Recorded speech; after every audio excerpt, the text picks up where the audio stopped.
Materials: a ribbon, 5 tassels, 21 golden beads and 20 orange beads.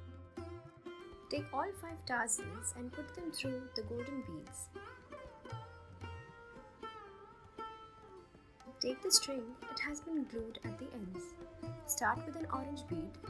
String 4 golden and 5 orange beads. Refer to the pattern shown here. Then put the tassel and repeat the same process.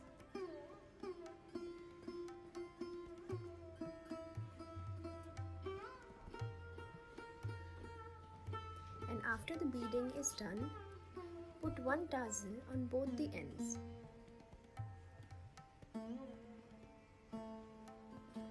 Then tie a knot as shown so that it can be hanged on a hook easily.